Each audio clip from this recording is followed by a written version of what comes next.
नमस्कार, मैं दीप्ति शर्मा जोशी अखिल भारतवर्षीय ब्राह्मण महासभा की महिला प्रकोष्ठ की राष्ट्रीय अध्यक्षा और मेन बॉडी में वाइस प्रेसिडेंट के पद पर कार्यरत हूं।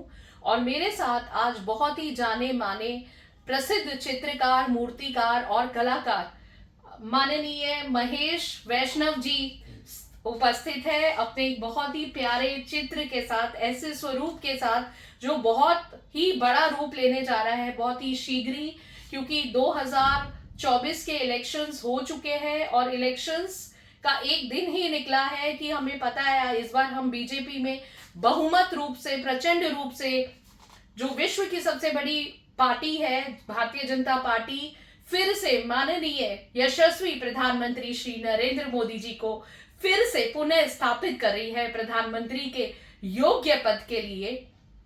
और इस समय वर्ल्ड में ये फोरकास्ट है कि प्रधानमंत्री जी इतने यशस्वी हैं और वो पूरे विश्व के सबसे बड़े और सबसे ज्यादा मान्यता प्राप्त प्रधानमंत्री हैं। तो ऐसे माननीय दामोदर दास नरेंद्र मोदी जी को हम यह चित्र जो आप देख सकते हैं, माननीय महेश जी ने 7 महीने के अथक प्रयासों के द्वारा बनाया है, रात दिन इसमें मेहनत की है। आप देख सकते हैं कि इसमें, इस चित्र में हम इन्हीं की कहानी, इन्हीं की जुबानी हम लर्न करेंगे कि आप हमें बताइए महेश जी कि किस तरह से, क्या भाव उत्पन्न हुआ था, किस तरह से आपने ये मूर्ति बनाई और ये कलाकार, ये जो ज्ञान है और ये जो एक भगवान ने आपको एक इच्छा आपके अंदर दी है, और किस तरह से आप ये अब माननीय मोदी जी को हम ये प्रेजेंट करने जा रहे हैं जिस दिन उनका घोषणा होगा।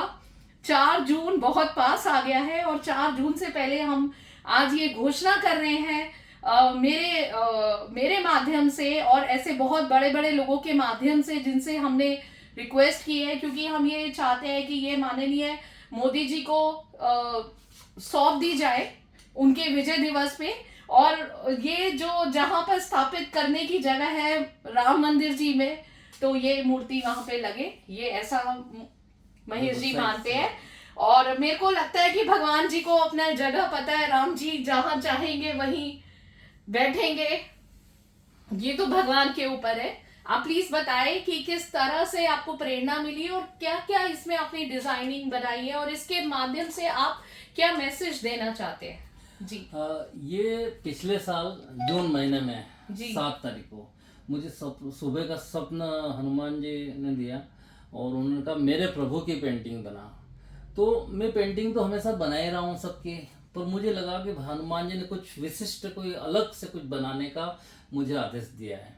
तो मेरे मन में प्रेरणा हुई कि क्यों नहीं ऐसी पेंटिंग बनी जाए जिसमें पूरी रामायण जी का सार हो, और ये पूरा वर्ल्ड का पहला पीस हो, कहीं नहीं बना हो। तो मैंने बहुत सर्च किया और फिर भगवान ने प्रेरणा यही दी कि रामायण जी पढ़ते हुए सारा एक एक पेंटिंग का स्केच किया मैंने, और इसमें मैंने दिखाया है कि राम जी के जन्म से पहले ये जो दशरथ जी सिंगी ऋषि के साथ में यज्ञ कर रहे, पुत्र कामष्टि यज्ञ है, और फिर बाल लीला है उनकी, और ये शिक्षा विश्वामित्र जी लेने आए हैं, ताड़का वध, पुष्प वाटिका में मिलना, धनुष तोड़ना, एक एक चित्र, परशुराम लक्ष्मण संवाद है, राम सीता जी का स्वयंवर है, राम के राज तिलक की घोषणा कर दी गई है, मंत्रा ने किस तरह से केकई को भड़काया है, कोप भवन में किस तरह केकई लेट गई है, और राम सीता का वन गमन होता है। और आप देखिए आगे, निषाद राज जो प्रभु को मिले थे जब वन जाते हैं, इधर केवट चरण धुलाते हुए हैं, नदी पार कराते हैं। ये बहुत ही सुंदर चित्र है, केवट किस तरह उनको, राम लला जी को नदी पार कराते हैं और भारद्वाज ऋषि से उनके कुटिया में मिलने जाते हैं। चित्रकूट में किस तरह से राम और सीता जी अपना वार्तालाप करते हैं और माननीय जो हम लक्ष्मण जी उनकी सेवा करते हुए, और ये भरत जी कैके को भला बुरा कहते हुए, और जो दशरथ जी को अग्नि प्रदान करते हुए भरत जी, राम और भरत जी का मिलना, खड़ाऊ लेना राम जी से, फिर ये सती अनसुया से मिलना है, और सरभंग ऋषि से मिलना, विराट राक्षस का वध करना, ये इधर जटायु जी से प्रथम मुलाकात, पंचवटी में जाना, और शूर्पणखा मोहित हो जाती है राम जी के ऊपर, और लक्ष्मण जी का नाक काटना, फिर उनके दोनों भाई लेके आते हैं सेना सहित राम जी खरदूषण जी का वध हाँ जी जी, और रावण के दरबार में शूर्पणखा, फिर एक सोने का मृग बन के मारीच को भेजता है रावण, मारीच वध। और ये जैसे कि लक्ष्मण रेखा बनाना, फिर रावण रूप बदल के आता है ऋषि के रूप में, हाँ, और भिक्षा के याचना करता है, फिर असली रूप में आना, और फिर ये अपहरण करके और आकाश जटायु के पंख काट दिए जाते हैं। देखिए दिखाया गया है कि किस तरह से जटायु के पंख काट दिए जाते हैं रावण के द्वारा, और जटायु का अंतिम संस्कार कितने प्रेम पूर्वक राम जी करते हैं जी। इसके बाद कबन राक्षस का है, और ये सबरी के झूठे बेर खाना ये कितना अच्छा दृश्य है कि वो झूठे झूठे बेर कितने प्रेम से राम लला जी खा रहे हैं, और राम ने नर्मदा नदी भक्ति का, हाँ, नवदा भक्ति का ज्ञान दिया, हाँ, और प्रथम मिलन हनुमान जी से। ये देखिए ये बहुत ही सुंदर चित्र है, किस तरह हनुमान जी प्रथम समय, ये 45th पेंटिंग में मेंशन्ड है। हाँ, और अग्नि की साक्षी के साथ सुग्रीव राम जी की मित्रता, बाली एक 7 ताड़ के वृक्ष एक ही बाण से गिराना, बाली सुग्रीव का युद्ध, फिर उसके बाद में बालीवध, ये बालीवध है। उसके बाद सुग्रीव का राज्याभिषेक लक्ष्मण जी कराते हैं, और ये 4 वर्ष चौमासे के काटते हैं राम और लक्ष्मण।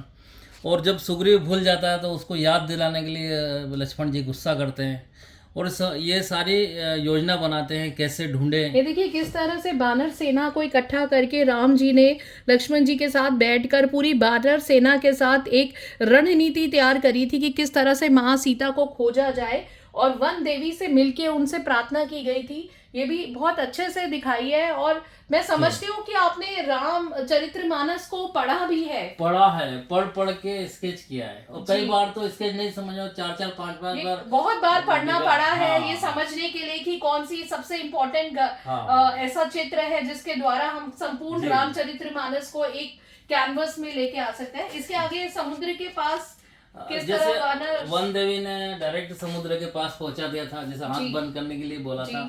उसके बाद में जब वो समुद्र के पास पहुंच गए तो समुद्र कैसे लांगे, तो उनको बल याद दिलाया गया हनुमान जी को, और वो अपना बल याद आने के बाद में सीता की खोज में जाते हैं। क्या क्या बाधाएं आती है, जैसे कि ये मेणाक पर्वत के बीच में आता है, इसी तरह से हनुमान जी की सुरसा नाम की देवी है, वो आती है, परीक्षा लेती है, तो हनुमान जी उनके मुंह में छोटा सा रूप बना के और वापस निकल जाते हैं।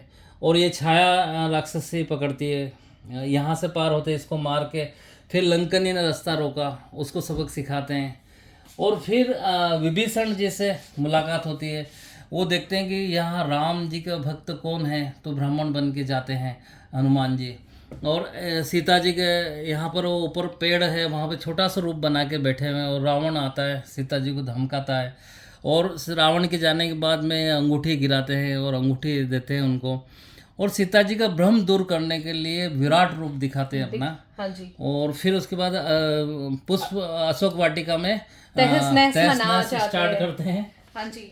और ये अक्षय कुमार का वध, यहाँ पर मेघनाथ आता है तो अपने ब्रह्मास्त्र चलाता है, और उसके बाद में उसको ब्रह्मास्त्र में जकड़ के ले जाते हैं रावण के सामने, और ये लंका जलाते हैं। आप दिखाइए रावण के द्वार में किस तरह हनुमान जी को बांध दिया जाता है, पर वो अपनी पूंछ के ऊपर आग लगाकर पूरी लंका का विध्वंस कर देते हैं। किस तरह लंका का दहन किया है, बहुत ही सुंदर रूप में इन्होंने दर्शाया। ऐसा लग रहा है कि आपको स्वप्न में आते रहे हैं ये चित्र, किस तरह से आपको ये प्रेरणा उन्हीं की है, उन्होंने ही बनवाए, हनुमान जी ने ही बनवाया। आप हनुमान जी को इष्ट भी मानते हैं जी, ना? जी।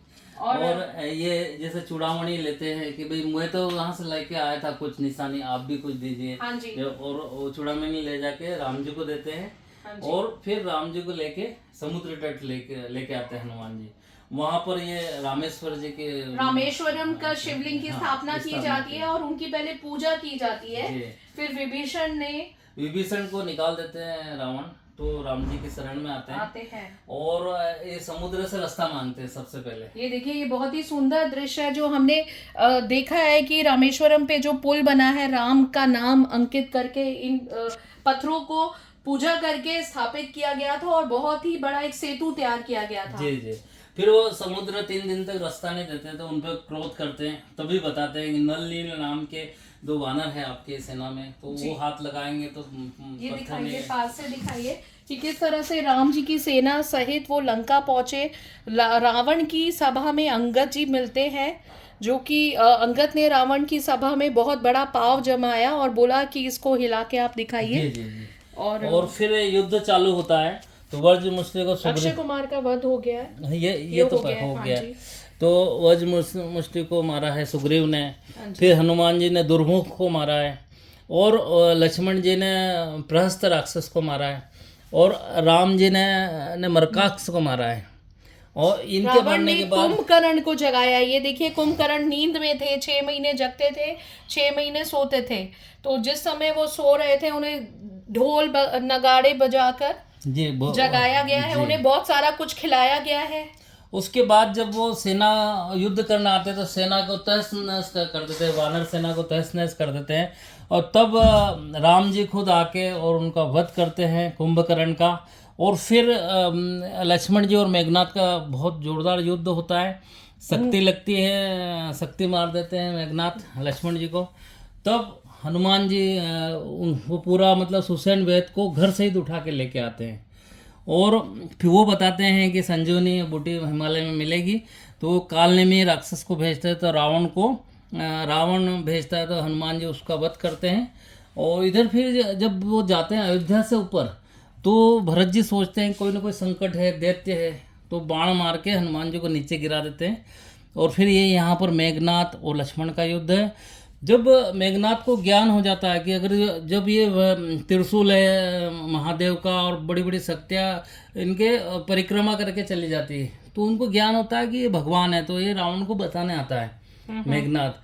तो रावण को कोई फर्क नहीं पड़ता है, और तब भला बुरा बोलते तो मेघनाथ जाते हैं और मेघनाथ का वध कर देते हैं लक्ष्मण जी। बहुत ही सुंदर चित्रांकन रूप में ये समझाया गया है। यहाँ आप देखिए किस तरह से रावण ने शिव जी की उपासना करके अपने आप को और स्ट्रॉन्ग बना दिया, क्योंकि उन्होंने रावण ने बहुत से उनसे वर मांगे हुए थे और शिव जी उनसे बहुत ज्यादा प्रसन्न थे। उनको काल मृत्यु ना होने का वरदान मिला हुआ था। और आप देख सकते हैं किस तरह से राम रावण का अब भयंकर युद्ध चला। बताए हाँ, राम रावण का युद्ध हुआ। उसके बाद एक दिन के युद्ध में किसकी परास्त नहीं होती, दूसरे दिन बहुत अपशकुन हो रहे थे, तो मंदोदरी बहुत रोकती है कि मत जाओ, तो रावण उनकी नहीं सुनता है और युद्ध में चले जाते हैं। बहुत खतरनाक युद्ध होता है दोनों का, राम और रावण का।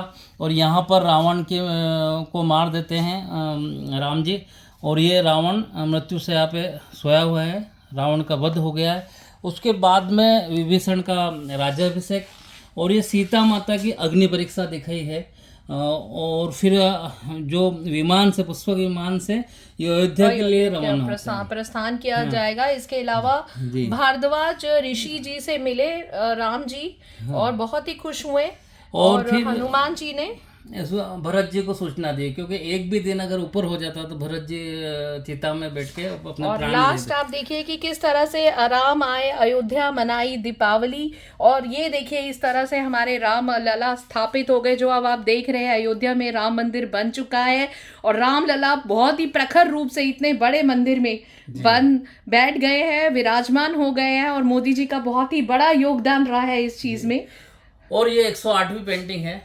और फिर उसके बाद में जो आज के राम मंदिर, आज का राम मंदिर है, जहाँ पे रामलीला विराजित हुए, जहाँ मोदी जी ने उद्घाटन किया है। ये भी देखिए आप, हमने ये राम मंदिर गोधन से बनाया है, गाय के गोबर से, गाय के गोबर के द्वारा ये बनाया गया है राम मंदिर। कितना सुंदर ये राम मंदिर है, अयोध्या का बिल्कुल सेम चित्रण है ये हमने गाय के गोबर के द्वारा, ये गाय का गोबर बहुत पवित्र माना जाता है। जिस घर में पहले के टाइम में जो कि दीवालों पे और नीचे जमीन पे गाय के गोबर को लिपते थे। बहुत पवित्र माना जाता है कि गणेश जी का रूप माना जाता है माँ। और जहाँ जिस घर में गाय का गोबर का जरा सा भी कोई चीज़ हो तो वहाँ लक्ष्मी और धन्य धान से पूर्णता रहती है और कोई नेगेटिव एनर्जी नहीं आती। तो उसी से मैंने गाय के गोबर से बहुत सारी पेंटिंग बनी है। उसमें एक राम मंदिर भी है और गौ भी बनाया हमने। गौ माता है। ये राम दरबार हमने गाय के गोबर से बनाया है। ये राम दरबार भी आप दिखाइए आगे। और फिर ये 109वीं पेंटिंग है जो राम मंदिर लास्ट में ये बनाया। 108 के बाद 109वीं पेंटिंग बनी है।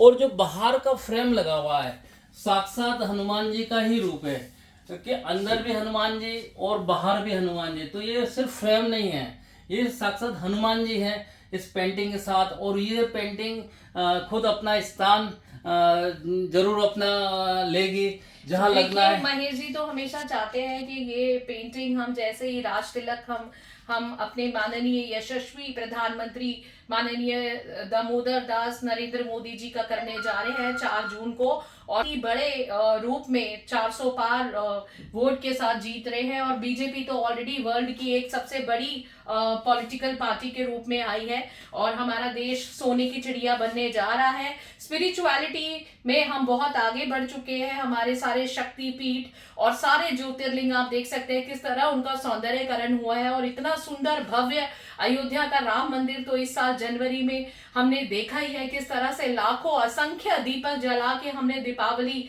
जनवरी में रामलला के मंदिर के साथ स्थापित किया। और ये देखिए किस तरह से राम जी बहुत ही प्रसन्न मुद्रा में अपने ऐसा लग रहा है कि बिल्कुल इस चित्र के माध्यम से हम उस टाइम में पहुंच गए।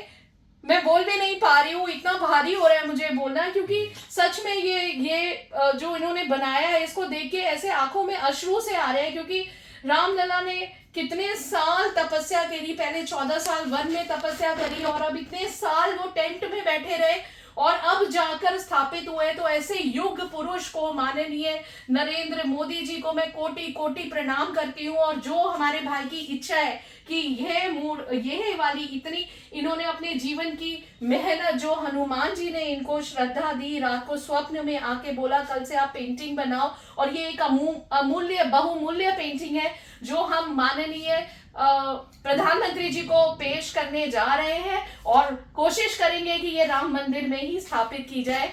धन्यवाद। नमो नमो। जय श्री राम। जय